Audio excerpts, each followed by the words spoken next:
Hello, Monica Poole. I'm here at So Easy and I'm going to show you how fun it is to do fusible applique. Now, applique is a great way to be able to embellish your quilts, handbags and clothing, and it's really easy to do. So today I'm going to show you some products using So Easy Easy Fix and also a So Easy non-stick applique mat. This is So Easy Easy Fix. Now you can see one side of it is nice and smooth and the other side is rough. Now that side there is your fusible web of glue. Now one of the great things about Easy Fix is that you'll never get the web of glue separating from the paper. Now to use this product, what you do is you place the glue side, so that's the rough side, down onto your pattern. So for this example here, I'm going to do a nice little lady beetle there, like I've got there. So you place it down with the rough side onto the pattern sheet, and I'm going to just trace out the body of the lady beetle. I'm just using a 2B lead pencil for my tracing.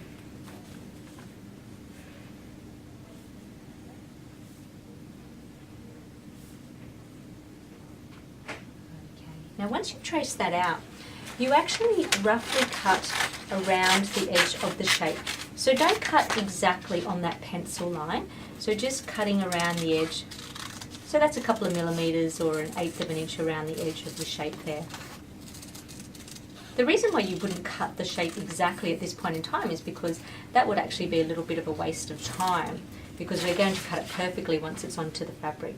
Now I'm going to iron the rough side onto the wrong side of the applique fabric. So I'm using a grey here for the lady beetle's body. Now just before I iron that on, I'm actually going to show you about the So Easy non-stick applique mat. Now an applique mat is a must. It will protect your iron from glue and we don't want any spills of glue happening. So you just place that on top and then just iron it. Now you use a dry iron when you're ironing the So Easy onto your applique shape. Now you'll see that that has now glued onto your fabric, and this is where you'll cut it out nice and neatly and exactly on your marked line.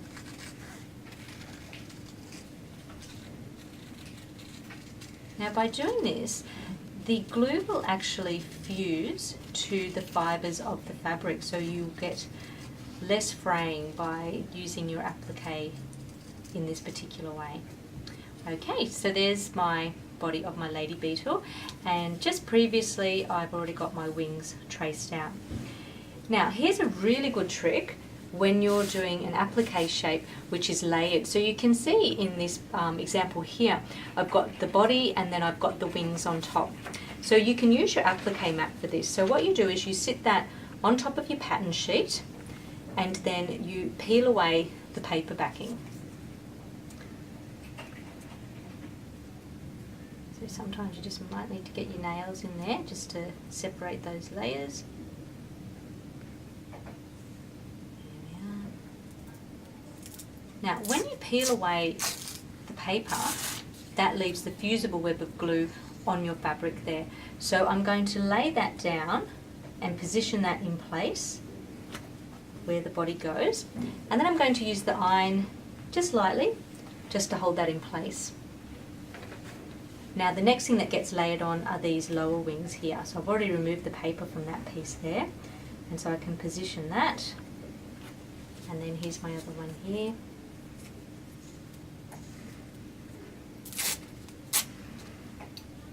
And that one goes on the other side there.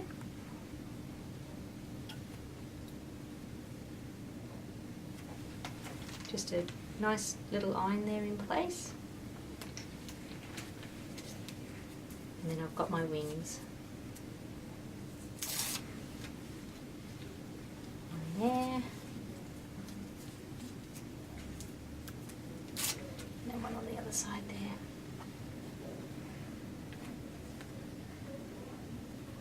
So positioning them like that.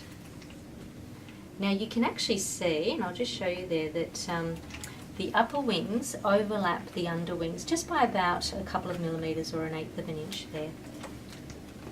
So you can iron that on. Now, you can see there, we have the shape. Now what you do is you then just peel off the whole lady beetle. That'll come off in one piece, perfectly positioned there, and then you can just pop that onto your background fabric there.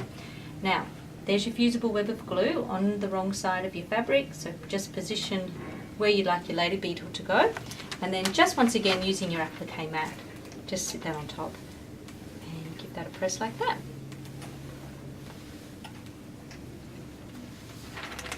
There we are. Now your applique shapes, they're all fused onto the background fabric, ready to stitch around the edge. Now, to stitch around the edge of your applique shapes, you can either use machine. So on this example here, this is one of my quilts here, and I've used machine embroidery stitches around the edge. So this one here is a layered design also. So I've got the under petals there, and then I've got my curved petals. Now they are underlapping these petals only just slightly, like I showed you with the wings before, and then the circle, center circle goes on top, and once again that's just covering the edge of your fabric, because you don't want too many layers of fabric together because it will get a little bit too thick. Now I've used different stitches, so here I've used like a nice little, what I call a grass stitch, a double-sided grass stitch, and then I've stitched the outer petals there using a straight edge grass stitch, and then a nice little bead stitch around the edge, so that will keep the edges of the fabric nice and secure. You can also use blanket stitch, so this one here I've blanket stitched by machine. Once again, this one here I've actually layered, so my dog's body, that went down first, and then I've popped on top the inner ears and the eyes, and then his snout there with his nose and his little chest there. So I've just blanket stitched around the edge, and then I've used a triple straight stitch down the bottom here just to stitch in the detail lines of his legs and feet there. You can also stitch by hand, so this is a very popular way to do your blanket stitching. So just blanket stitching around the edge by machine, and then you can just sort of do some little straight stitches there to stitch in any detail, and some little knots there for the bird's eyes, and some straight stitches for the beak. So that's applique using Sew Easy Easy Fix.